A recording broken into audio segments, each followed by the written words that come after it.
Another lovely day, and now we're planting, filling those spaces that I showed you on my catch-up vlogs of plot 1, 2 and 3. So putting stuff into those spaces. I think we've skipped spring and we've gone into summer, and the sun's really hot. Big planting day today. Some borlotti beans, some Oregon sugar snaps, some sweet potatoes and pumpkins. I've got some spring onions, beetroot, lettuces, physalis, all sorts of things. It's great to be able to be putting things into the allotment. So these are the Oregon sugar snap peas and some borlotti beans, and I'm going to be putting the peas in here up this frame, and the borlotti beans over here up this teepee. So I'll crack on with that. Beautiful seedlings from this tray. 3 seeds in a pot, and they're looking fantastic. Look at that, really nice and healthy. These are the borlotti beans that are going to go in, and again I've put 2 in a cell. They're looking really good, and I should put them up these canes and show you them when they're done.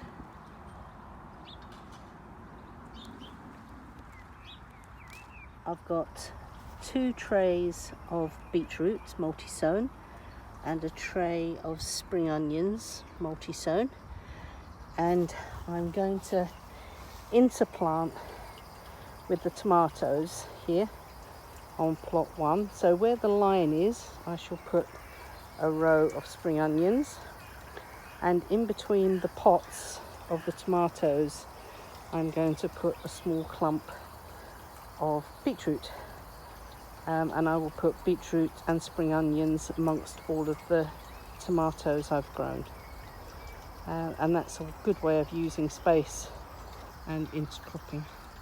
I've done this before and it works really well.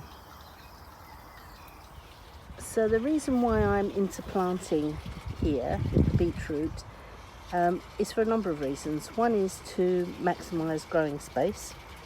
The second is, as these beetroot bulk out, they cover the soil, so it means less weeding. I can pick the small leaves for salads, and they're beautiful, especially the yellow and the red ones together. And also you get a crop of beetroot. So there's 3 reasons for doing it, not just because I want to use the space up, but it will also help me keep the weeds and everything, and also the moisture down,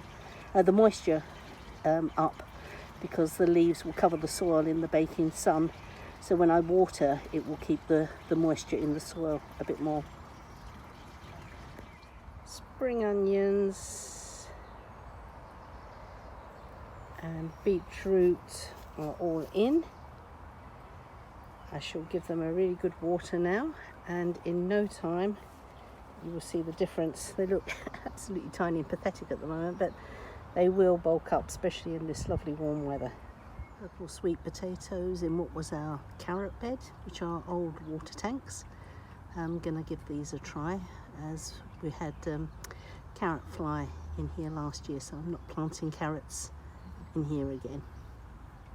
And we've got some physalis that we're planting in here, and this is a new variety to me. I've got 3 plants in here, but if you can see, look at the size of that. So it'll be interesting to see what this one's like. I know it's called Queen of something or another, and I'll put the name up below for people. Those who are familiar, if there's any tips or comments, please leave them, because I've never grown this before.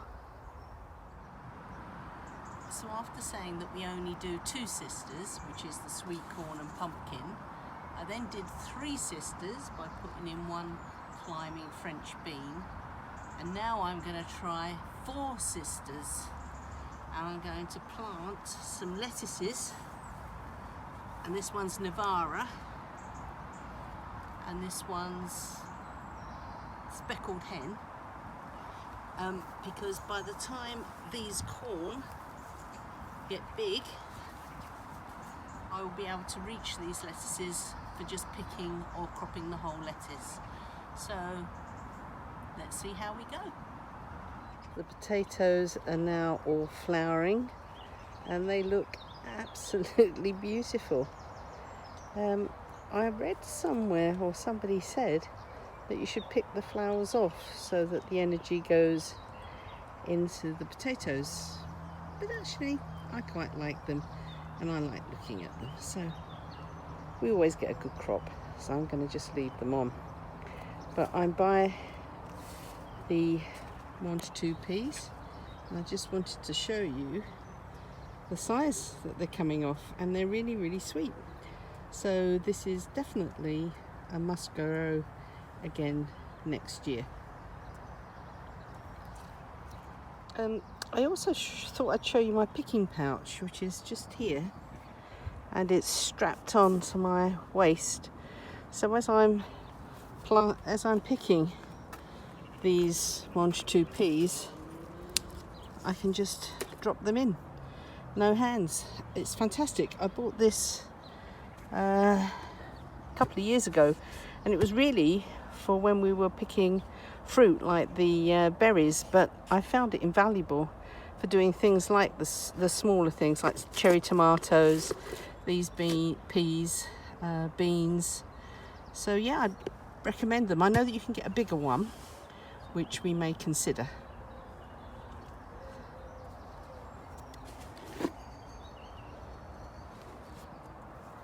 This is the picking pouch that I use, which is great. So Kathy is just taking out our elephant garlic, and we've just been lifting all of our garlic just recently.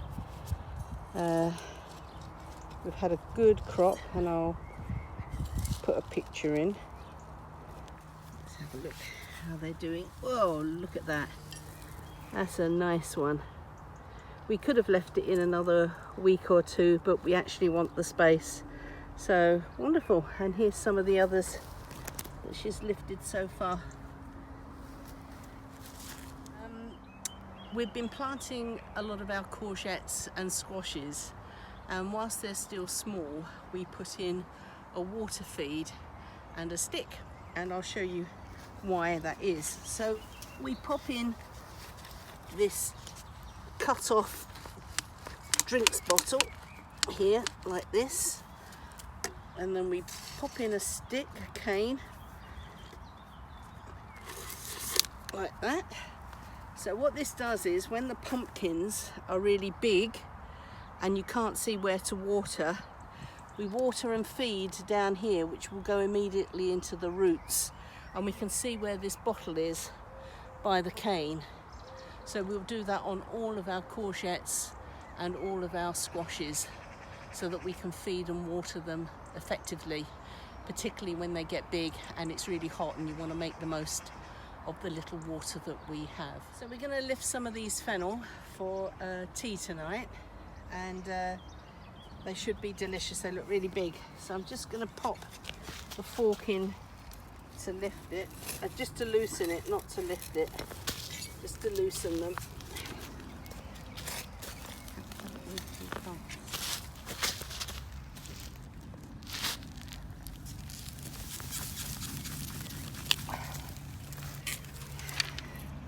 There you go. Look at that. A beauty. So we should take a few of these beauties home for our tea. So far we've got some rhubarb, some beautiful fennel, sugar snap peas, some strawberries, of which we've got another 4 punnets, and some mange too. And we're just about to pick lettuces, spinach and chard. So a good picking day today.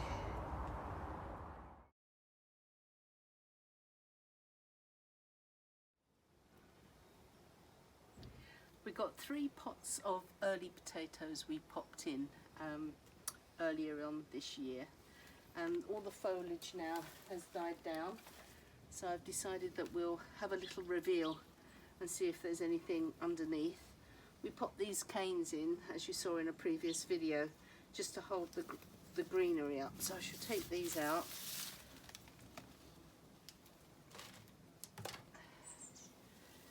And I'll just move this one for now and see. I can see one. So that's good. So will we have, so these are Swift. We've had loads of rain. Oh.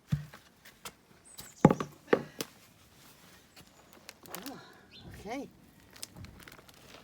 So that's the seed potato that we put in. And here's the crop.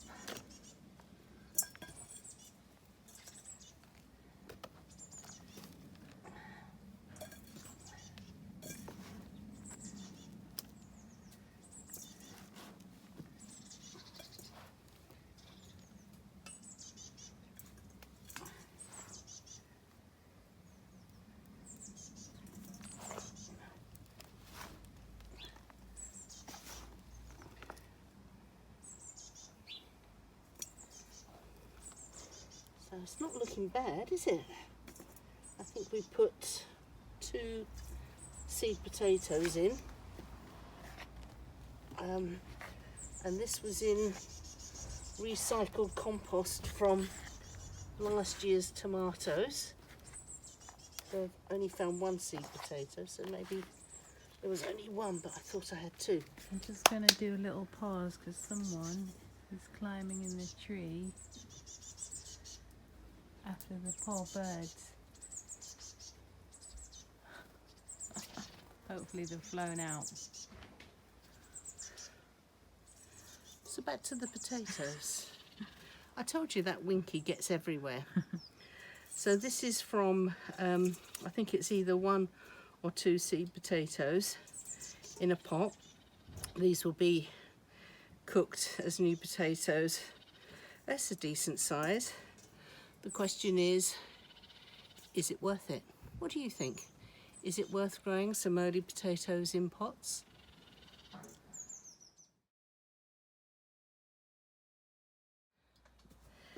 So these are 3 pots of Swift potatoes, and they've come sooner than the Charlottes that we've got 3 pots of as well.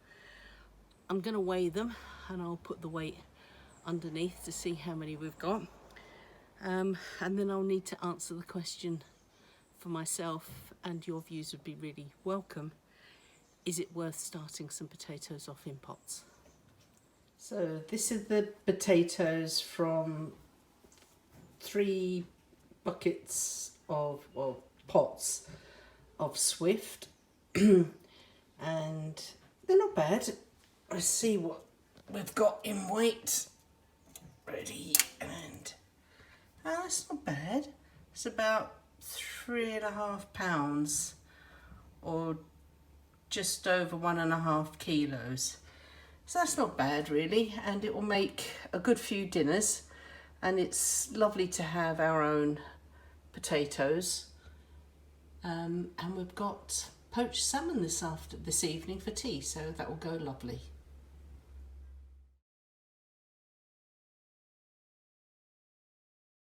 So we've gone from high heat, dry weather to cool, almost cold, heavy rain for the last nearly a week. But these are the challenges of growing on the allotment. I hope you've enjoyed this vlog, and if you have, give us a thumbs up. Think about subscribing, and next to the subscribe button is a little bell, and if you click on the bell, that will let you know when I make the next vlog. Thank you for joining me on my allotment tour.